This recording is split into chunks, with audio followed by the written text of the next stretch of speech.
isang magandang agribusiness na pwede rin pasukin, Jules, especially para sa mga kababayan natin na kung gusto rin kumita ng extra money at syempre makatulong na rin sa agriculture business ng ating bansa. Kaya ngayong umaga, makakasama natin si Miss Adelina Torralba, ang Project Manager ng Riverview Mushroom Culture and Farm. Magandang umaga po. Magandang umaga din sa inyong dalawa. Yes.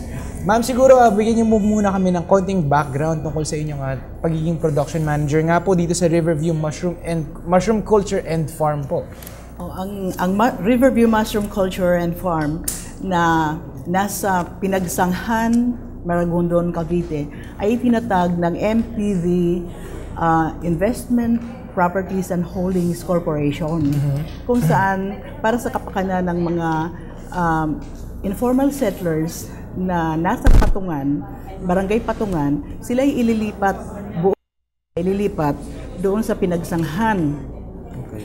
Ang title ng kanilang lilipatan, SMville, Santa Mercedesville, sa Pinagsanghan 2 ng Maragondon, Cavite. Alright. Okay, ma'am. So, paano po basically itong mga mushrooms na to? Let's say, on the social aspect, di ba, may mga communities po na involved dito. So, paano po nakakatulong itong mushroom culture industry dun sa kanila directly? Napakagandang hanap buhay ito para sa mga mahihirap na katulad ng mga taong ma-involved dito talaga, dahil ang paggawa pa lang nito, maraming kamay ang hahawak. So from composting to bagging to inoculation to pagluluto sa kanila at pagtatanim, ay hanggang sa ihang may bayad piso bawat handle, no? Bawat handler. So diyan pa lang talagang pagkakakitaan. Tapos pag ibebenta naman, itong isang pirasong to ay 35 pesos. At mamumunga siya ng kung gaano ang timbang niya, ganun din ang timbang ng magiging bunga niya. At kung magiging bunga na siya, ito ang magiging product niya, fresh mushroom.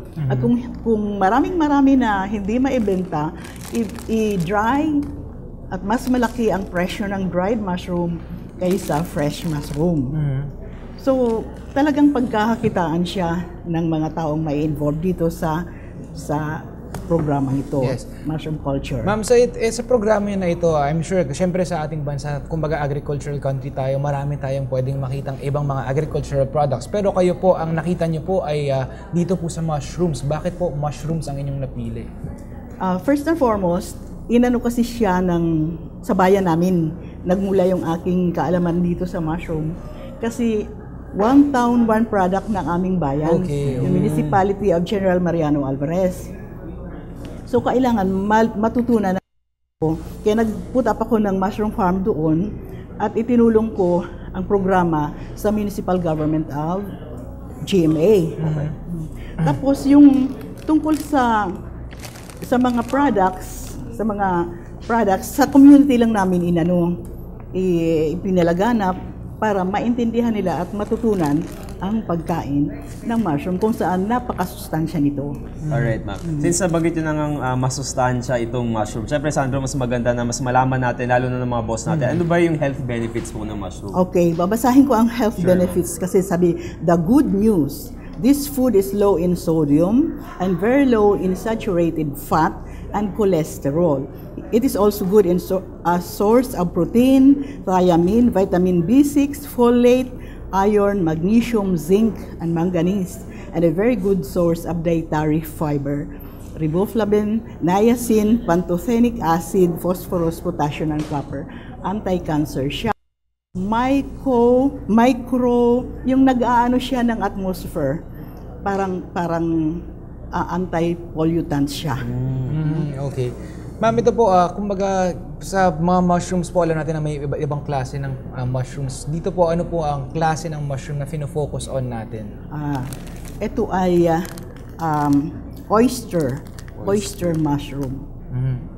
And then, kumbaga, ito po, may mga trainings po kayo na kinoconduct or mga seminar para nga po matulungan at maturuan na rin ang ating mga boss na interesado dito.